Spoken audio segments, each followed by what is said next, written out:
안녕하십니까. 북한 탐사의 이윤걸입니다. 여러분 핵 하면 북한이고 북핵 하면 최근에 날아오는 미사일 같은 다 연상되죠. 그런데 그 뒤에 북한 핵 미사일이 어떻게 전략 목표를 세고 있는지, 실제로는 무엇을 위해서 지금 만들어지고 북한 주민들이 그렇게도 굶어 죽으면서도 한쪽으로 자기네들은 이 핵미사일을 계속 고집하고 있는지를 그 실질적인 관련된 우리 국비 문서들을 통해서 북한 핵미사일의 개발과 전력화, 또 그 과정에 일어났던 여러 가지 일들에 대해서 하나하나 다시 한번 알려드리려고 합니다. 북한의 핵미사일은 공식적으로는 여러 가지 함의가 있겠지만 본질적으로는 두 가지가 있습니다. 첫째로 북한 김씨 가문이 자기네들이 독재 체제를 끝까지 유지하기 위한 가장 핵심적인 산으로 택하고 있고, 두 번째로는 유사시에 대한민국을 타고 앉아서 무력으로 타고 앉아서 통일을 이루기 위한 핵심적인 수단으로 이용하고 있다는 겁니다. 여러분들은 북핵 미사일 하면 그때 2000년부터 2011년, 12년 사이에 어떤 일들이 벌어진지 잘 아시죠? 북핵 미사일 하면 육자회담이 생각날 거고 또 제네바 회담이 생각날 겁니다. 그때 당시 그러면 이 비밀 문서들 보내왔던 중에는 북한이 그때 당시 어떠한 가치관을 가지고 어떻게 육자회담을 추진하고 있는지 이런 것들에 대해 구체적으로 이제 비밀이 다 돌아왔거든요. 북한은 이미 1993년에 핵위기, 1차 핵위기가 일어났습니다. 북한의 그 평북도 영변 쪽에 핵 연구 기지가 있거든요. 1989년에 북한에서 조잡한 수준이었지만 핵무기가 처음으로 만들어졌습니다. 그 이후에 92년, 93년 통해서 계속 끊임없이 핵 의혹이 국제사회에 많이 보도됐죠. 그러다 93년에 어마어마하게 많이 구체적으로 보고됐습니다. 북한에서는 이미 여러 가지 행보 자체가 핵무기를 개발하는 데 그치지 않고 그것을 핵탄도까지 해서 제3국을 공격하기 위한 준비까지 계속 하려고 했기 때문에 핵 전파 방지 조약에서 탈퇴한다는 것은 국제 원자력 기구인 IAEA의 사찰을 받지 않겠다는 전제로 됩니다. 제가 북한에 있을 때도 저 친구들이나 또 관련된 저희 아버지의 동료들이나 후배들이나 이런 사람들이 핵 개발에 얼마나 많이 참가했다는 좀 여기다 다 말씀드릴 수 없지만 실제로는 북한에서는 핵 관련돼 가지고 어마어마한 일들이 많이 일어났습니다.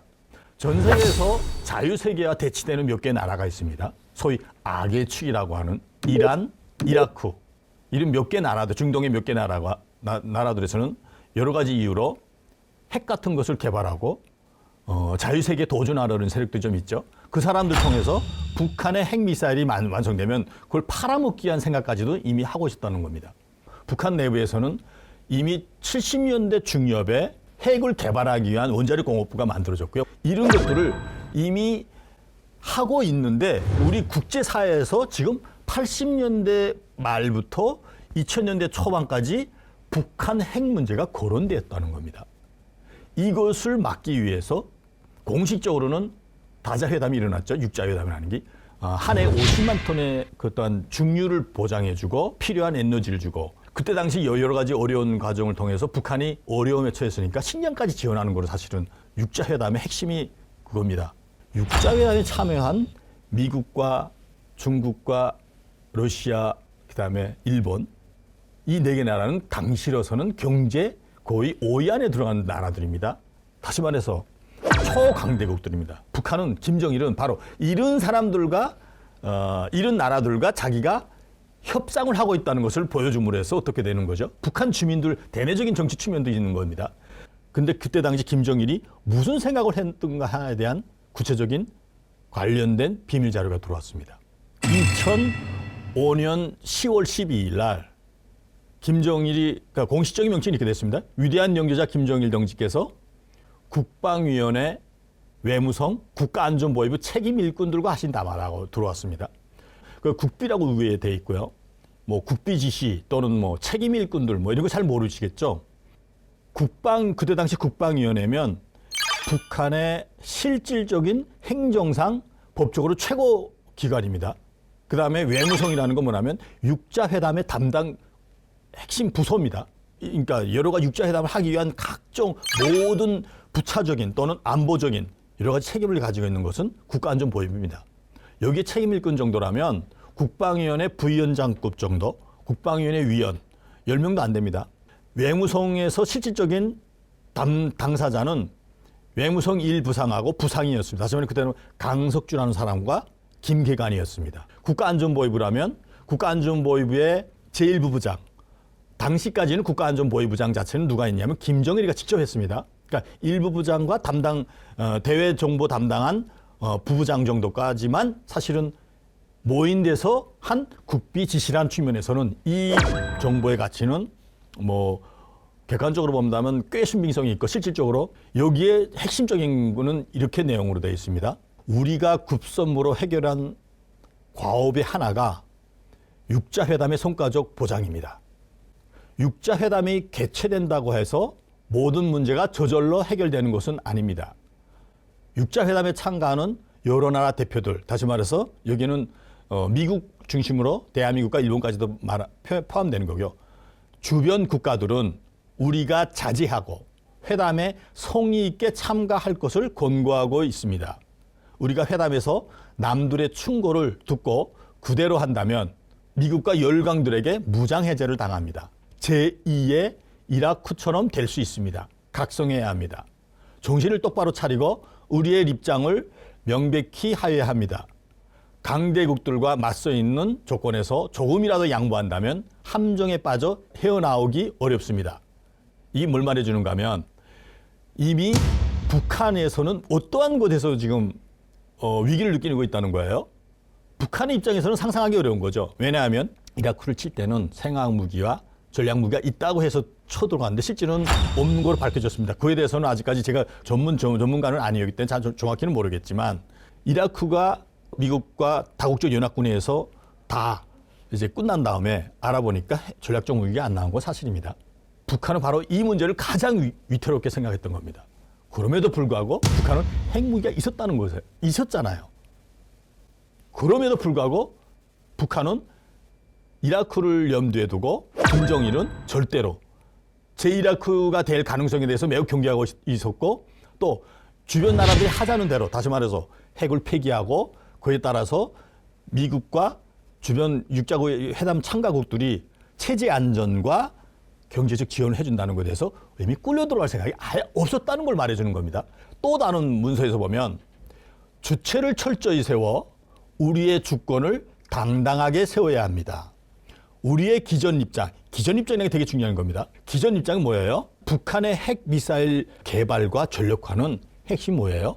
체제 안전을 유지하고 기회가 되면 한반도를 핵무기를 가지고 타고 앉아서 북한에 의한, 다시 말해서 김씨 가문에 의한 통일을 이루겠다는 것이 기존 입장입니다. 북한 일반 사람들은 잘 모르겠지만 핵심 고위층들은 이걸 몽땅 다 공유하고 있고 이미 관부 학습이나 여러 가지 레벨별로 끊임없이 교육과 실질적으로 가치관을 가지도록 그런 의미에서 기존 입장입니다. 그런 기존 입장에서는 변함이 없다는 거예요. 1990년대 초기 제1차 핵위기 때 제가 이제 군복을 이끄실 때 중앙당 선전선동부 중앙기관 담당 부부장이 나와서 강연할 때도 이런 문제를 끊임없이 우리한테 강조했습니다. 미국의 요구에 따라 핵을 먼저 포기할 필요는 없습니다. 되게 중요한 말입니다. 이게 핵심입니다. 제2의 이라크가 될 수 있고 핵을 먼저 포기할 필요는 없습니다.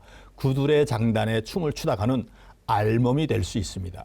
회담에서 성의를 끝까지 보이고 해결 안 되는 문제는 우리 책임이 아닙니다. 이 의미는 주변국들과 협상 테이블에 앉아서 우리가 논의를 이어가고 있지만 실질적으로 북한의 핵심 전략적 목표는 뭐예요? 핵과 관련된 핵 포기 불가론을 명확하게 국비 지시로 구웠다는 겁니다. 이 지시에서. 상상해 보십시오, 여러분들. 2000년에 김대중과 김정일과의 만나서 그때 당시 어떻게 될 거로 생각했죠? 당장 평화적 통일이 이루어질 것처럼 돌았습니다. 실질적으로 북한 내부에서도 일반 주민들한테 2002년 7월 1일 경제조치가 일어나가지고 마치도 북한이 그러니까 중국의 북한 주민들과 일반적인 간부들 그 사람들은 우리도 중국처럼 개혁 개방을 하면 참 먹고 사는데 큰 문제가 없을 거라고 말할 정도로 그런 좀 희망 같은 것을 또는 기대를 가지고 있었습니다. 북한이 그때는 이제는 먹고 사는 문제는 끝났을 거라고 생각했댔습니다. 실제로는 그렇지 않았습니다. 2003년 8월 28일 김정일은 국방공업 우선 발전 노선이라는 걸 사실은 내놨는데요. 그 핵심은 뭐냐면 핵무기 생산과 핵무기 개발과 전력화에 대해서 더 박차를 가해야 된다는 지시가 직접적으로 일반 사람들은 알 수 없었습니다. 또 국비 지시가 하나 이제 입수됐는데 여기를 보면 미국이나 대국들의 미련과 환상을 가지고 있는 사람들이 생길 수 있는 조건이 있습니다. 이거는 육자회담에서 염두에 두고 말하는 겁니다. 철저히 막아야 합니다. 우리가 회담을 하는 목적을 주민들에게 알려주어 다른 사고 요소가 생기지 않도록 하여야 합니다. 회담은 하되 우리는 그들을 통하여 현 상태에 처한 우리의 위기를 극복할 수 있는 시공간적 여유를 마련하며 그들을 이용하여 우리가 얻고자 하는 소기의 목적을 달성해야 합니다. 이 뭘 말해주는가 하면요. 그때 당시 육자회담 참가국들에 의해서 쌀도 좀 들어왔고 기름도 들어와서 마치도 고난행군이 이제 끝날 것처럼 미국이나 중국이나 러시아에 대해서 특히 일본이나 조금 더 나아가는 대한민국에 대해서 큰 환상을 가질 수 있죠. 이제 시장이나 이런 데서 대한민국의 로고가 붙은 쌀자루도 들어왔고 이런 걸 보면서 어떻게 환상을 가질 수 있다는 거죠. 그것까지도 막아야 되되 여기에 딱 그 지시가 나와 있죠.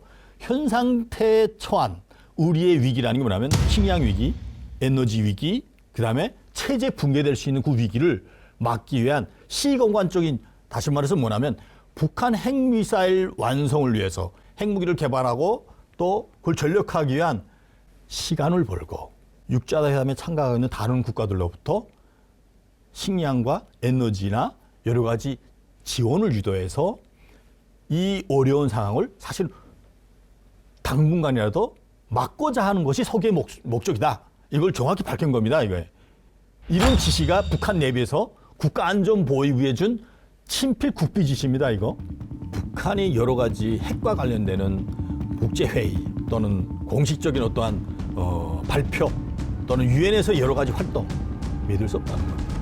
북한은 핵무기를 체제의 안전을 넘어서 유사시대 다시 와서 대한민국을 핵무기로 타고 앉으려는 가장 중요한 어떠한 수단으로 지금까지 유지해왔고 그것을 위해서 모든 국가의 자원을 그러니까 국가의 일반 사람들이 다 굶어 죽는 한이 있더라도 이것을 양보하지 않겠다는 북한의 핵 전략 목표라는 것을 다시 한번 말씀드리겠습니다. 다음번에는 이것과 관련해가지고 조금 더 구체적으로 북한이 그러면 어떻게 지금 핵 전략 목표를 완성하기 위해서 노력하고 있는지 구체적인 또 국비 자료를 통해서 한 단계 더 업그레이드해서 여러분들에게 말씀드리겠습니다.